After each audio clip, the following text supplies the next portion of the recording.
Hello बच्चों, आज के इस वीडियो में हम आपको मोशन एंड टाइम जो कि आपका चैप्टर है क्लास 7 का, उसमें आगे हम लेके चलेंगे।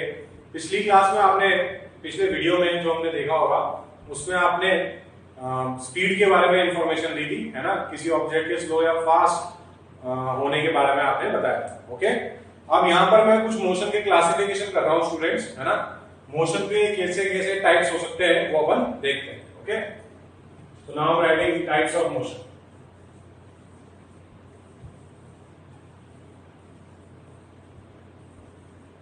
इसमें सबसे पहली टाइप देखें अगर, वो यूनिफॉर्म मोशन हो सकती है ना। सबसे पहले यूनिफॉर्म मोशन देखें अगर, when an object covers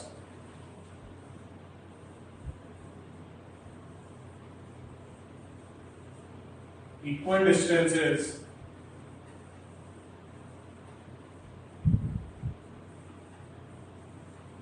in equal interval of time.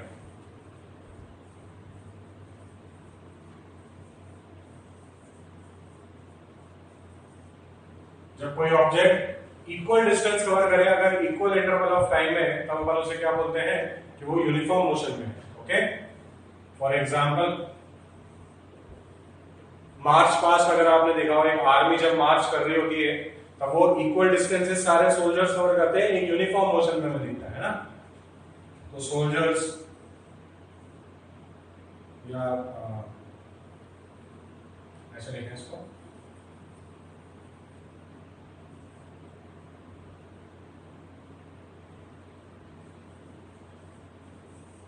Army doing march past.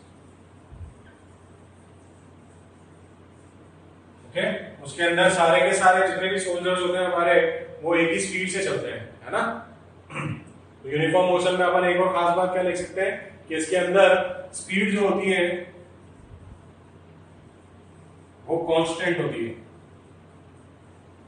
है ना। ये इसमें याद रखने वाली बात कि इस यूनिफॉर्म मोशन के अंदर जो स्पीड होगी, ऐसा कोई भी मोशन जिसके अंदर जो ऑब्जेक्ट मूव कर रहा है अगर उसकी स्पीड कांस्टेंट है तभी हम उसे यूनिफॉर्म मोशन बोल सकते हैं। ओके, सेकंड जो क्लासिफिकेशन है मोशन का वो नॉन यूनिफॉर्म हो सकता है। नाम से अगर आप डेफिनेशन बना सकें तो non uniform motion.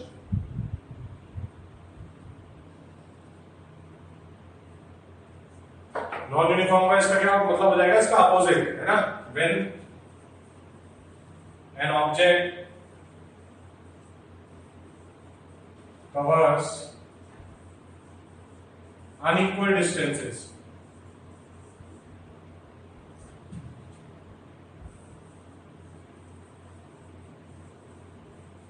in equal interval of time.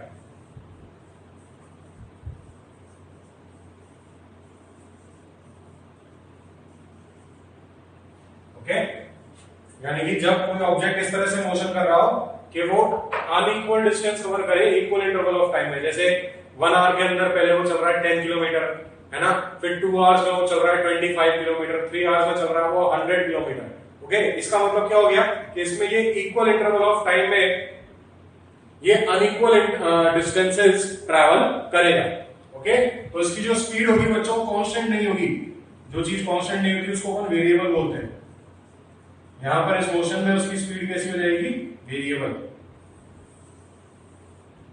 Okay, इसके एग्जांपल की अगर बात करें, car moving on a busy road, on A busy road, ठीक है। रोड पे जैसे ही आपको जगह मिलेगी तब आप अपनी स्पीड थोड़ी सी बढ़ा सकते हैं, है ना। जैसे ही रोड में तो ट्रैफिक हो जाएगा तब हमें स्पीड कम करनी पड़ती है। तो हम अनइक्वल डिस्टेंस कवर करते हैं गिवन इंटरवल ऑफ टाइम में। ऐसे मोशन को हम बोलते हैं students non uniform motion. Okay, I hope uniform and non uniform motion clear होगा सभी को, है ना। और भी बहुत सारे क्लासिफिकेशन होते हैं। यहाँ पर ये जो क्लासिफिकेशन करें बच्चों हमने उनकी स्पीड के ऊपर करे, है ना। और भी उनके वाइब्रेशन के ऊपर भी अपन क्लासिफिकेशन कर सकते हैं, देखते हैं कैसे।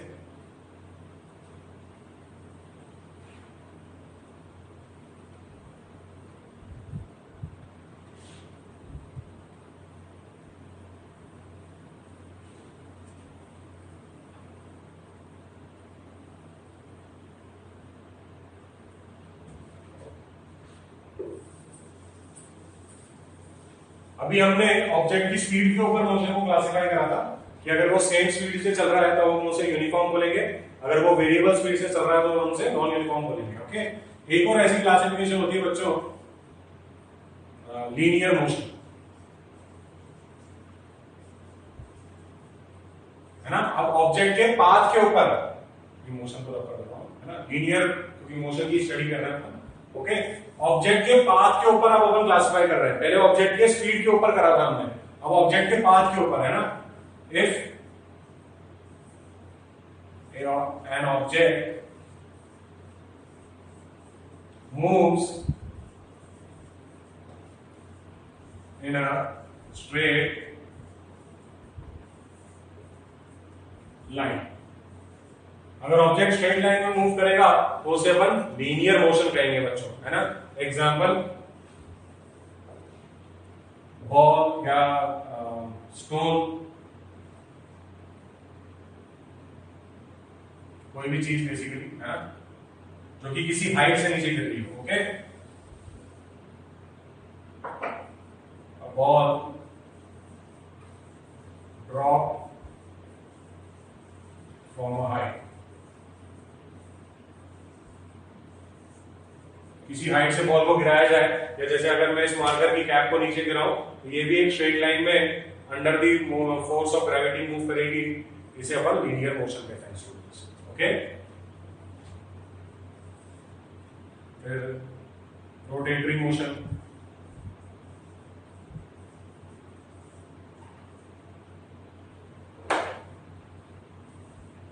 in which an object rotates around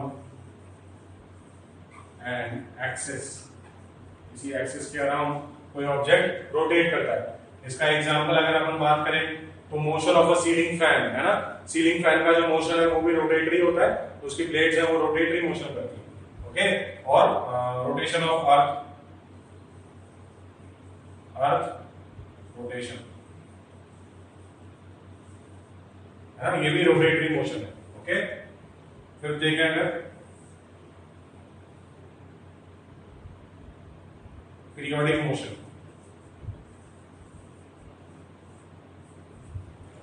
periodic motion की बात की जाए बच्चों तो ये इस टाइप का मोशन होता है which repeats itself, जो कि खुद को वापस से दोहराए, which repeats itself after fixed interval of time,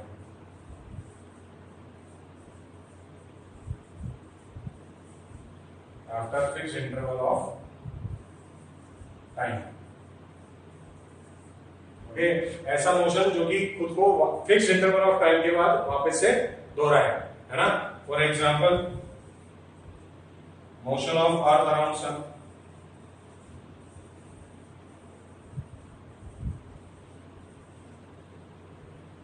जो हमारी अर्थ है वो सन के अराउंड मोशन करती है, वो कैसा नेचर, वो कैसा मोशन होता है बच्चों, पीरियोडिक होता है ना। एक और एग्जांपल इसका अपन ले सकते हैं, motion of moon around earth भी पीरियोडिक ही होता है बच्चों। Okay, so these were the types of motion which we have discussed in this video, है ना। इसे आप कर देते हैं।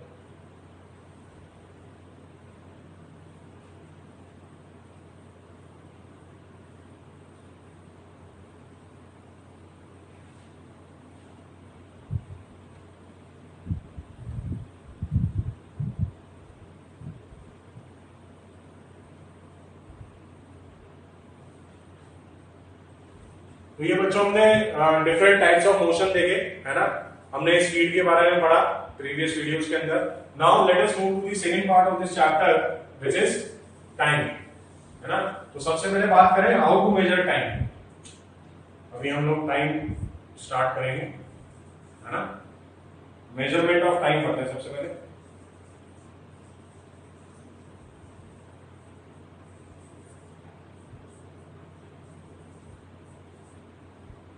मेजरमेंट ऑफ टाइम की अगर बात की जाए बच्चों तो इन द एंशिएंट टाइम, जो बहुत पहले के जमाने की अगर बात की जाए तो जब ये वॉचेस हमारे पास क्लॉक्स नहीं हुआ करती थी, तब पहले के जमाने में जो टाइम मेजर किया जाता था वो बहुत ही ऐसे मोशंस को देख के किया जाता था जो कि पीरियोडिक इन नेचर हुआ करते थे। अभी मैंने आपको थोड़ी देर पहले पीरियोडिक मोशन बताया था, है ना। So in earlier times, in ancient times men used to measure time in terms of day.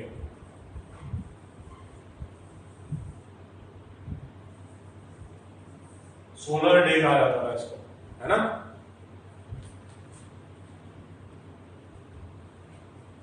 Duration, एक दिन, हम अभी भी इसको यूज करते हैं। वन डे जो होता है वो कैसे मेजर करते हैं अपन? Duration between any two sunrise.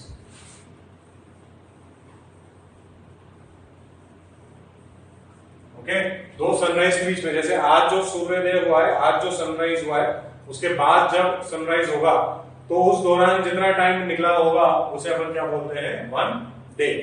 Okay, उसके अलावा टाइम टेकन या टाइम इंटरवल बिटवीन, ऐसे लिखें,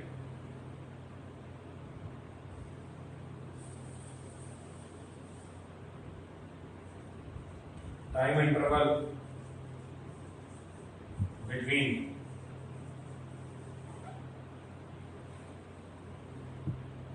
टू फुल मून्स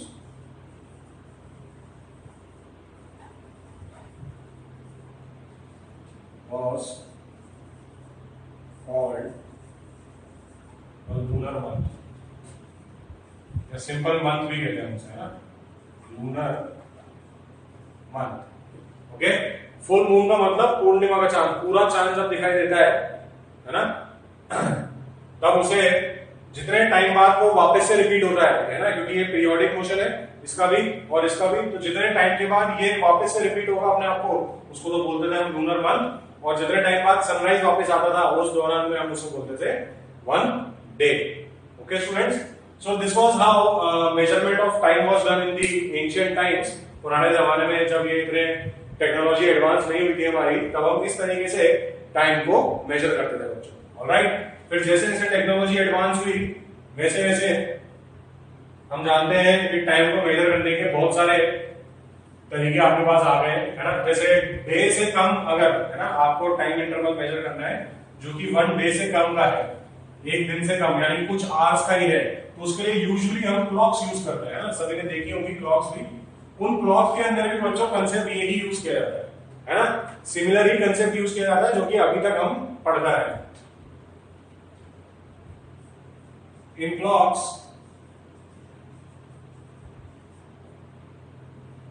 जैसी भी क्लॉक्स होती है ना, टाइम इज measured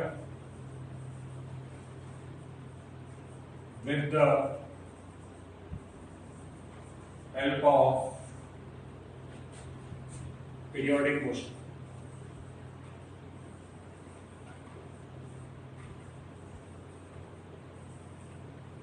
है ना, क्योंकि वो फिक्स इंटरवल ऑफ टाइम के बाद रिपीट करता है। फॉर एग्जांपल अपन देखते हैं एक पेंडुलम। ओके, अब पेंडुलम क्या होता है वो देखते हैं ना। एक फिक्स्ड पॉइंट से किसी दीवार से, ये कोई वॉल है, आपने रस्सी की सहायता से कोई भारी ऑब्जेक्ट को लटका दिया, है ना, एक स्टोन या कोई और मास। ओके, इस स्टोन या मास को हम कहते हैं बॉब। ये कहलाया जाता है बच्चों बीओबी, बॉब, है ना।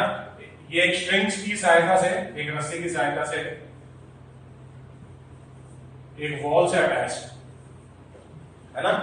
आप इसे इधर और इधर मूव करवाने के लिए फ्री है। जब मैं इसको थोड़ा सा इधर कर दूंगा तो इधर जाएगा, फिर इधर जाएगा, फिर इधर जाएगा, फिर इधर जाएगा। ये इस तरह से पीरियोडिक मोशन करने लगेगा, है ना। तो जो क्लॉक्स है वो इसी का यूज करती है बच्चों। किस तरह से यूज करती है देखते हैं अपन। इसके लिए कुछ टर्म्स हमें समझ में आनी चाहिए। आई होप ये पता पड़ गया होगा बॉब किसको कहते हैं और स्ट्रिंग क्या है ना। जब अभी इसके अंदर कोई भी मोशन नहीं हो रहा है बच्चों, है ना, ये अभी ऐसे ही रखा हुआ है, simply it is kept at this point, okay. अब सपोज इसको मैंने इधर लिया है थोड़ा सा, है ना, इसको मैंने थोड़ी सी एनर्जी दी, इधर धक्का दिया और ये यहां पर आ गया, ओके। अब ये इधर आएगा, थोड़ा सा ऊपर को उठ जाएगा, फिर ये वापस इधर जाएगा, है ना, इस जगह पे आ जाएगा suppose, okay.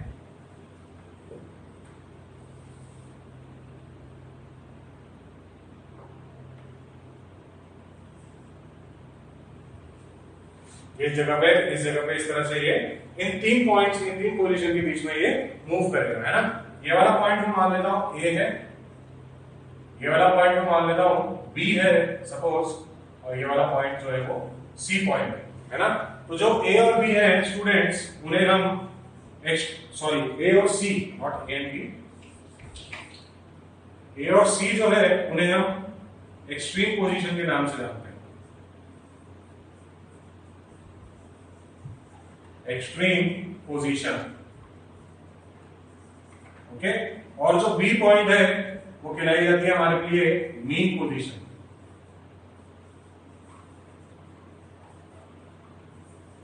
Alright.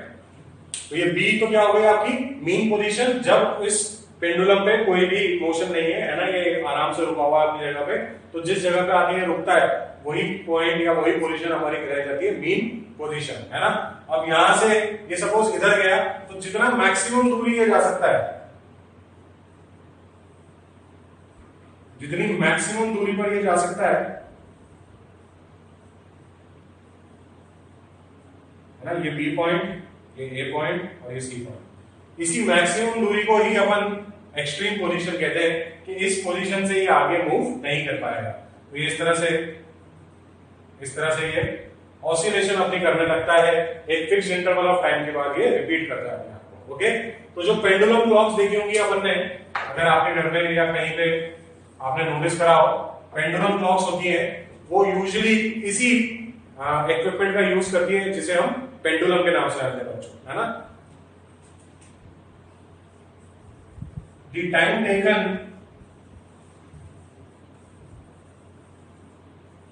by the bob, ये जो बॉब है, इस पेंडुलम का जो बॉब है, the time taken by the bob to complete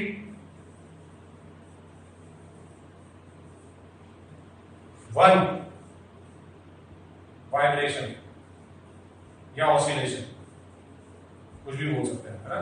to complete one vibration, इसका मतलब क्या हुआ, अगर उसको ए से आपने छोड़ा है तो वो बी जाए, बी से सी जाए, सी से फिर बी आए, ओके, और वापस ए पर आए, ये कहलाई जाएगी बच्चों वन कंप्लीट वाइब्रेशन, है ना, या वन कंप्लीट ऑसिलेशन।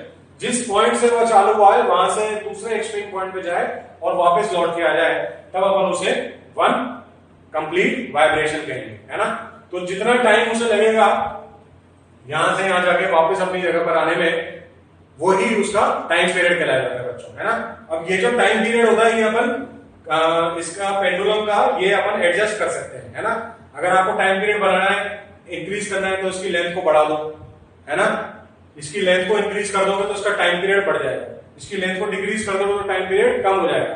तो सपोज आपको एक पेंडुलम क्लॉक डिजाइन करनी है ना, जिसके अंदर हर सेकंड इसके एक वाइब्रेशन कंप्लीट हो, तो ये इधर से इधर जाएगा फिर वापस इधर आएगा, तो क्लॉक मेजर कर लेगी 1 सेकंड, फिर वापस इधर जाएगा फिर वापस जाएगा 2 सेकंड्स, ऐसे ही 3 सेकंड्स, ऐसे ही 4 सेकंड्स।